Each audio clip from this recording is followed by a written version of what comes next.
Civil 2120 midterm by Eden Yerushalmi. Malad Gulam. Giovanni Leo.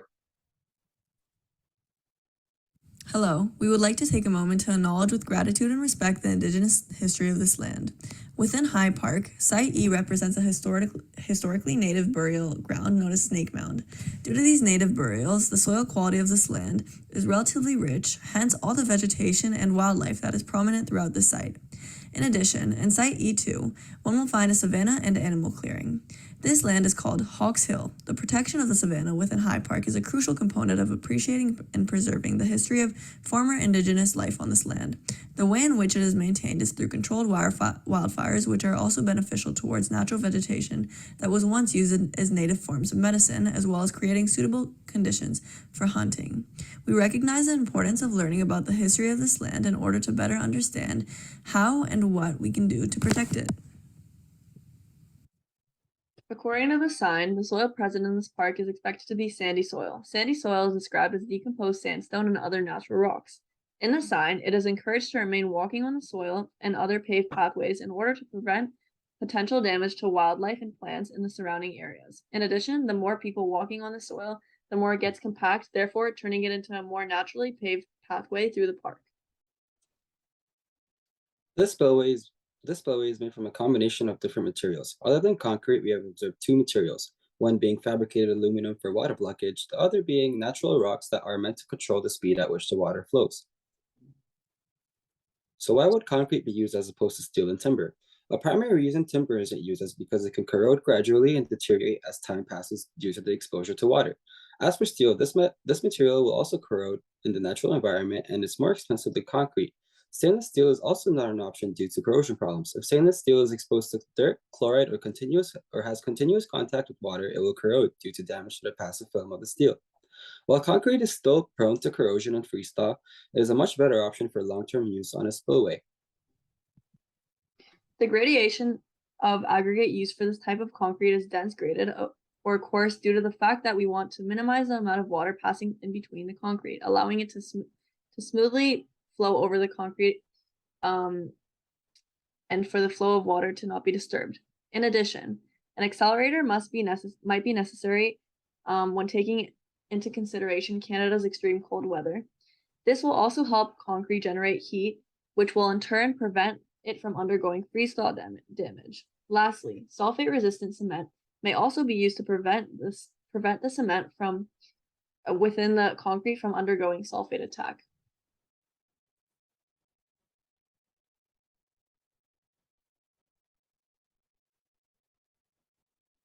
This pedestrian bridge is made from a combination of engineering materials which consists of timber, fabricated steel railings, aluminum tread plate, and concrete footing. Starting off with timber, some disadvantages it can have is that it'll slowly deteriorate due to its exposure to the natural environment. It can corrode due to exposure to rainfall and cold weather conditions. Some advantages of timber are the cost and weight compared to the concrete and steel. Timber is usually lighter and cheaper than both concrete and steel, hence making it easier to install. For this pedestrian bridge, the timber railing is located at the top of the structure and it plays a role in helping the structure to stay intact by reducing the dead loads because it substitutes steel railings. Next, the steel's exposure to the natural environment and surrounding air can be a disadvantage because it can go through oxidation and rusting on the metal. On the other hand, steel is a great option for holding a structure together long term. This is due to the ability of fabricated pre-stressed steel being able to have strength and durability. Next is the concrete footing, which is an essential part of the structure, as it holds the structure in place and makes sure it doesn't fall victim to the natural environment.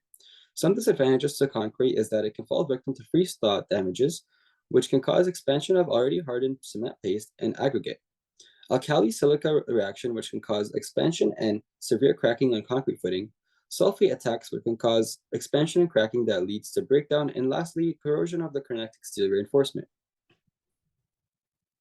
The tree stump measurement we collected varied from 49 inches to 54 inches in diameter.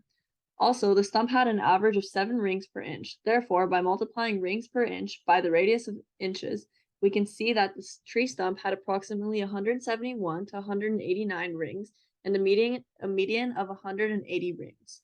Since a typical tree makes a new growth ring each year, we can approximate that the tree's age is 180 years when it was cut down in 2012. So we're here at the Humber Bay Bridge in Toronto. These are some aspects we've noticed on the bridge. I just want to highlight the concrete footing with a flange bolted to it with a welded connection to the pre-stressed steel tubular beams. They're hollow. And there are many welded connections to it, and I can see it rusting up there. That's how I know it's steel. Yeah. And then there are stainless steel threaded rods here holding up the fabricated beams of the base, and it's got a clevis on one end and a thread with nuts on the bottom. Yeah. The stainless steel hangers are made using a process called cold working. Iron is initially mined, and the material is refined using a series of furnaces. Once the steel is refined, it is cast in a continuous casting and cut to the desired length. At this stage, the steel is in its intermediate rolled form, which for bar stock specifically is billet. From here, the billet is cold rolled, in which a series of rollers deform the steel into the desired bar shape, in this case. During the process, the steel is deformed. The deformation includes its grain structure being altered, as depicted in the figure. The grain structure is transformed from organic sporadic grain to an altered regular grain. This process can increase the tensile strength by 50 to 70% on average. However, it will also drastically decrease the steel member's ductility.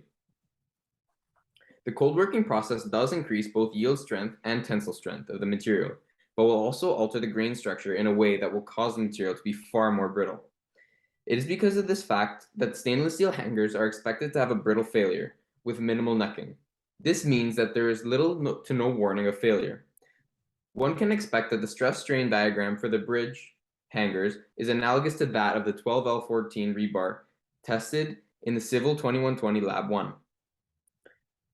Reference the next slide, specifically the stress strain diagram on the right. You can see that an expected high Young's modulus and a necking stage with a short range is an example of these material properties. An example of these material properties in real world is the Latchford bridge failure in 2003. The bridge ultimately failed due to fatigue in the hanger material and connections at each end.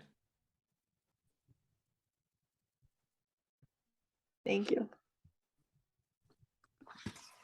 This was trial number 2. How long was that one?